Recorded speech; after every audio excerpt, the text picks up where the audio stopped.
Buenas tardes a todos. Bueno, hoy vamos a hablar un poquito, es como más una charla informativa, más que hablar de algo teórico que quisiéramos que ustedes se llevaran hoy como para la casa, como para no olvidar con este tipo de pacientes.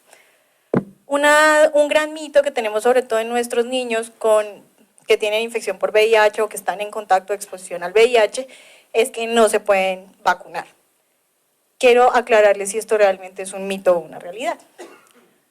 En toda la edad pediátrica es supremamente importante vacunar, ya que es el mecanismo de protección que ya tenemos a la mano para diferentes enfermedades infecciosas y todos los pacientes, inclusive los pacientes con VIH, deben recibir su esquema de vacunación. Sí hay que tener ciertas precauciones, es decir, es un mito, se pueden vacunar. La realidad es que hay que evaluar el paciente, individualizar cada caso, tener en cuenta en ellos cómo está desde el punto de vista inmunológico el conteo de CD4. La única contraindicación para no vacunar es que tengan menos del 15% del rango para la edad, el momento del diagnóstico que se encuentran de la infección o si están en contacto de exposición, y la inmunosupresión severa que se puede esperar hasta 3 meses, pero después podemos hacer una revacunación o un reatrapaje de la vacunación rápido. En cuanto a cada vacuna, lo importante es ciertos puntos específicos. El paciente que tenemos confirmación de infección por VIH, en ideal no debería recibir la vacuna de BCG en el momento del nacimiento, sino una vez establezcamos su estado inmunológico y aclaremos su estado de cómo evoluciona y responde al tratamiento que va a recibir. Si es hijo de madre con infección por VIH, lo ideal es aclarar, como lo dice nuestra guía, como ya lo hablamos, tener 2 cargas virales negativas para poder administrar la vacuna de la BCG. Es importante que ellos sí la vacuna del polio oral no la deben recibir y es básicamente también protegiendo a la familia, ya que esta se replica en la eliminación a través de las heces o de la materia fecal. Entonces el paciente que conviva con él que si tiene VIH pues se puede infectar por polio. Por eso deben recibir polio intramuscular o polio acelular. La vacuna del rotavirus, que es una pregunta muy frecuente de nosotros, no está contraindicada. La triple viral y varicela deben tener un conteo de CD4 de más del 15% para la edad. Sí se recomienda es no administrar la vacuna que viene en la tetraviral en los pacientes con VIH, porque se ha visto que se asocia más al aumento del umbral de los episodios convulsivos. Es un estudio que no está muy claro, pero se recomienda que todavía se pueden poner la triple viral y aparte la varicela. Las vacunas vivas atenuadas del esquema PAI, es decir, DPT, influenza, hepatitis A, no tienen contraindicación. La vacuna del neumococo se debe administrar y por lo menos debe recibir una dosis de PCV13. Les recuerdo el esquema de nosotros es 2+1 con PCV10 con 10 valencias. Lo ideal es que por lo menos la del año la reciba con PCV13. Y debe recibir esquema con neumococo 23 valencias, la vacuna polisacárida, una dosis después de los 6 años, repitiendo cada 5 años, en el paciente que tiene infección por VIH. Influenza debe ser de forma anual y la vacuna del VPH debe aplicarse sí o sí, esto lo dice nuestra guía colombiana, a las niñas a los 9 años y a los niños a los 11. Y el meningococo se puede administrar, no tiene ninguna contraindicación. Este es el esquema que InfoSida o InfoAIDS nos propone en Estados Unidos. Realmente lo que quería mostrarles es que no está contraindicada ninguna vacuna y se debe hacer a los tiempos que están indicados para el esquema normal de vacunación de los niños. ¿Existe o no vacuna contra el VIH? Digamos, esto es un mito nuevo. El año pasado y este año se han generado diferentes como eventos a niveles de periódicos, redes sociales, de si existe o no la vacuna para el VIH. No existe ninguna aprobada. Sí existen diferentes, digamos, estudios en diferentes fases. Hay fase 1, fase 2 y fase 3. Esto depende de las, pues digamos, como de qué grupo está estudiando y en qué tipo de pacientes. Pero lo que han logrado difícil para lograr la vacuna contra el VIH es que tenga una inocuidad, es decir, que no produzca daño en estos pacientes, que se genere una respuesta a largo plazo inmunológica y no se esclarece cuál es la mejor vía de administración. La otra gran pregunta que se ha tenido sobre la vacuna es ¿funciona terapéutica o preventiva? Entonces, digamos, aún no contamos con vacuna. ¿Cuál es la realidad? Pues la doctora Yasmín lo decía, el VIH no tiene cura. Actualmente es una enfermedad con una adecuada calidad de vida, pero requiere adherencia al tratamiento. Sí existe avances en los medicamentos, pero nosotros no, o sea, en los niños aún sigue siendo muy difícil la administración de los medicamentos. Cada vez tenemos menos casos de transmisión vertical ahí en el mundo, pero tenemos ahora para nosotros, para los pediatras, los adolescentes, como lo hemos visto, el grupo de más riesgo. Digamos, en el diario vivir de cada paciente, hemos visto enfrentados como a muchos mitos de los pacientes que son estereotipados. Entonces, digamos, el contacto casual es riesgo para transmitir o no la enfermedad, ¿es un mito o es una realidad?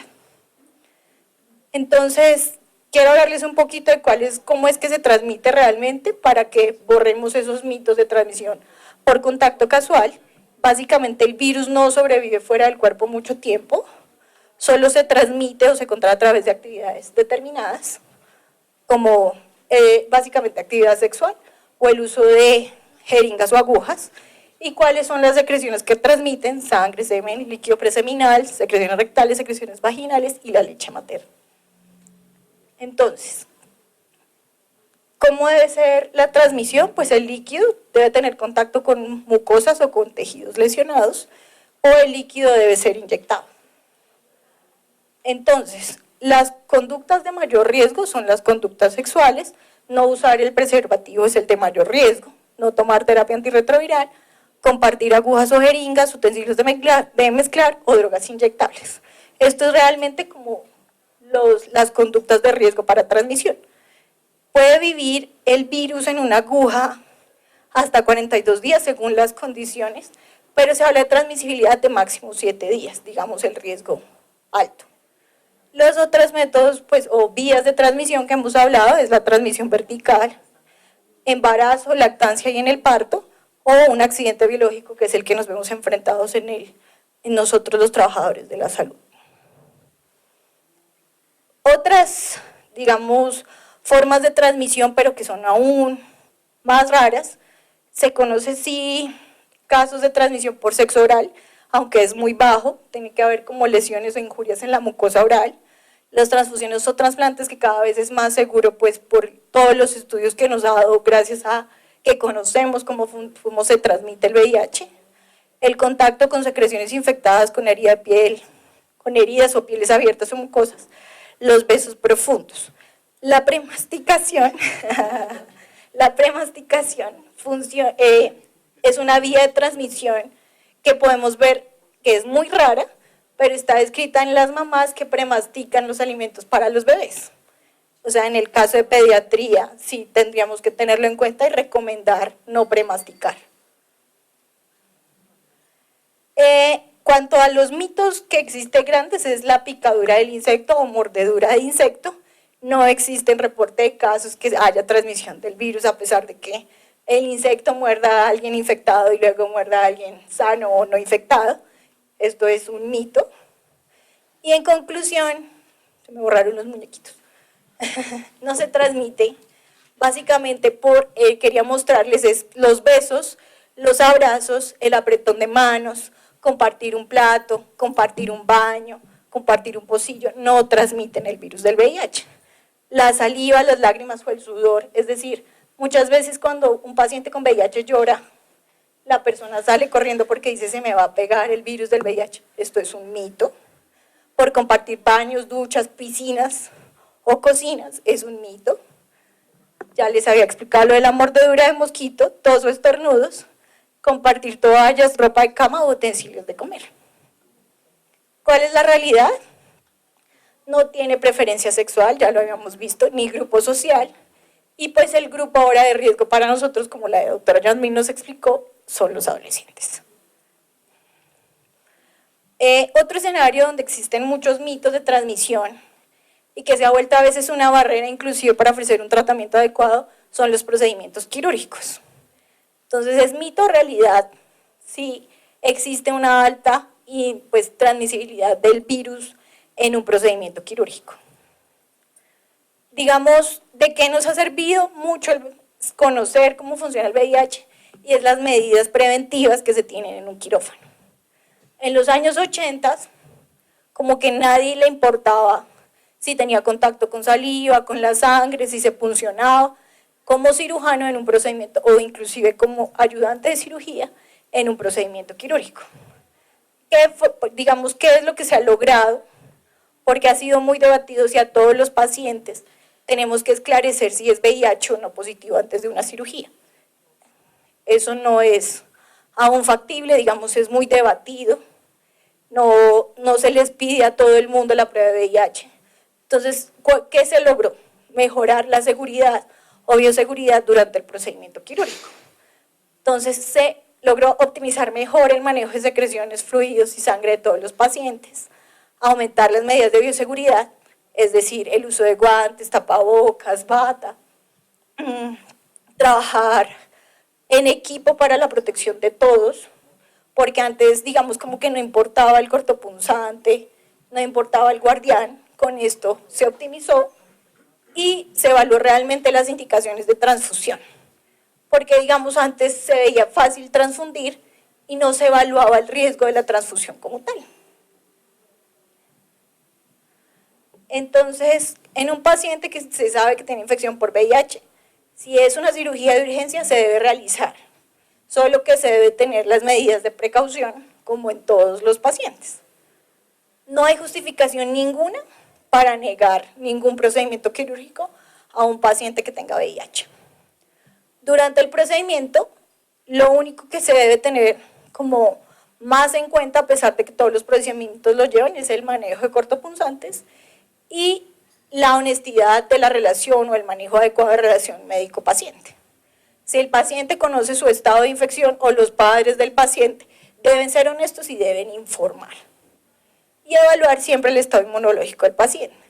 ¿Esto a qué me refiero? Porque la tasa de recuperación, sanación de la herida, mejora, si el estado del paciente es mejor inmunológicamente, es decir, si tiene un conteo de CD4 normal para su edad, versus el paciente que tiene un conteo de CD4 bajos. La tasa de cicatrización es menor. Entonces, ¿cuál es el riesgo en un procedimiento quirúrgico de una transmisión de VIH? Gracias. Es 0.3% en general. Si aumenta, si digamos llegara a puncionar o a tener un accidente biológico que comprometa los tejidos blandos, aumenta el riesgo 16 veces, que realmente, pues si multiplicamos, no es mucho el riesgo a pesar de la punción comprometa tejidos blandos. Aumenta hasta 5 veces si hay sangre visible o punción de la vena o de la arteria durante el procedimiento. Y por eso está indicada el uso de terapia antirretroviral profiláctica en un accidente biológico, que lo llega a disminuir este riesgo hasta en un 80%. Entonces, digamos que el riesgo sigue siendo bajo. ¿Cuál es el éxito de manejar tanto al paciente como al que realiza el procedimiento quirúrgico? Lo que habíamos hablado, el conocimiento previo del estatus de la infección, tener claro el riesgo de la cirugía. Esto hablo específicamente para las cirugías selectivas, es tener claro que el paciente, los riesgos que puede tener cualquier paciente, no solo asociados a su infección por VIH. Y el estatus de infección no va a cambiar la conducta que necesita el paciente. ¿Cuáles son las precauciones que se deben tener en una sala de cirugía? Siempre se considera que la sangre es una sustancia infecciosa, luego uno no debe tener contacto con la sangre, debe usar gafas, máscara, tapabocas, batas impermeables, y existe un estudio que está publicado que dice que usar el doble guante sí disminuye el riesgo de un 17% a un 5%. Esto sigue siendo muy debatido porque, digamos, en un procedimiento quirúrgico usual se utiliza un solo par de guantes. Entonces, si no conocemos el estado infeccioso del paciente, pues seguimos solo usando un solo par de guantes. Otro mito que surge es que existen otro tipo de, no medicamentos, sino de sustancias asociadas, por ejemplo, medicamentos naturales, soportes nutricionales que nos pueden ayudar en la infección. Nosotros lo vemos a veces en los pacientes pediátricos que la mamá dice, le voy a dar esta matica porque puede bajar o disminuir el riesgo de infección. Es un mito. Los medicamentos antirretrovirales es lo único que ha funcionado en el tratamiento apropiado y que realmente disminuye los efectos secundarios de la infección. Sí debe iniciarse lo más pronto posible, sin embargo se debe evaluar el estado inmunológico, lo que decía la doctora Yasmine, evaluar las otras infecciones para definir el inicio y el tiempo de inicio, y siempre se requiere combinación de medicamentos. Para lograr adecuada respuesta, necesitamos que el paciente tenga adecuada adherencia, es lo más importante. Este término vacaciones de tratamiento lo leí en una página de adolescentes. Básicamente ellos dicen, le voy a dar un break a mi tratamiento y no pasa nada, porque estoy bien, porque el último control de exámenes está bien. Esto es un mito. Básicamente hace un aumento de la resistencia y una falla en la respuesta del medicamento. En los adolescentes es donde más vemos el montón de mitos y no solo asociados a los que hemos visto, sino a la falta de información sobre sexualidad. Digamos, antes se creía que solo eran los homosexuales los que se infectaban. Hoy sabemos que sí siguen siendo un grupo de riesgo, pero también están los bisexuales, y ahora vemos que más que la preferencia sexual es la falta de acompañamiento familiar. Se sabe estadísticamente que los adolescentes que no tienen claro cómo es una relación sexual, cuál es la protección, que tienen el mito, por ejemplo, de que la primera relación sexual no transmite ninguna enfermedad de transmisión sexual, son los que más se infectan. Pues ya sabemos, algunos pueden adquirir la infección por transmisión vertical, la gran mayoría son por actos o actividades sexuales, y también la asociación con consumo de sustancias psicoactivas y alcohol. Digamos, es la edad donde más mezclan las actividades de alcohol, sustancias y grupos de riesgo de conductas sexuales. Y ahí vienen otro montón de mitos, porque ellos dicen, somos un grupo que hasta ahora nos conocemos, pero ninguno tiene VIH. Entonces se transmiten, se comparten las agujas, por ejemplo. Entonces en este grupo los mitos son más grandes. Tienen menos, tasa de uso de condones es más baja, altas tasas de enfermedades de transmisión sexual. Otro mito en ellos es que si tienen una enfermedad de transmisión sexual no se transmiten otra. Entonces ellos dicen, si tienes sífilis no me van a transmitir VIH, entonces tienen relaciones sexuales sin protección. El desconocimiento es el mito más grande que tienen ellos, y las conductas arriesgadas. El incumplimiento de tratamiento se asocia a otros mitos que van asociados a su edad, y es básicamente porque el estigma de verlos con sus pares que están tomando medicamentos hacen que dejen de tomar la terapia antirretroviral. Las situaciones sociales o familiares, muchas veces, por ejemplo, los papás no conocen las preferencias sexuales del adolescente. Muchas veces asisten al médico solos. Eso impide que ellos se hagan una adherencia al tratamiento. El horario, si tienen... Sí, hola, un aporte. Lo que pasa es que también algunos adolescentes cuando sienten que tienen problemas familiares a nivel del núcleo familiar, papás que están en procesos de divorcio, situaciones de altos niveles de estrés, utilizan el de tener el tratamiento antirretroviral como una manera de manipular y unir a la familia. También puede tenerlo en cuenta. Eso es algo que yo no tenía en cuenta, que es un buen aporte, porque desafortunadamente ellos, como son tan variables, hacen diferentes actividades que lo que hacen es disminuir su adherencia al tratamiento y a su cuidado. Y otro gran inconveniente que ellos han encontrado es el sistema de salud. A ellos muchas veces les parece difícil el horario de asistir a una cita, la cercanía o la lejanía de la cita favorecen a que ellos no quieran estar en el tratamiento. Esto era lo que les quería contar. Muchas gracias.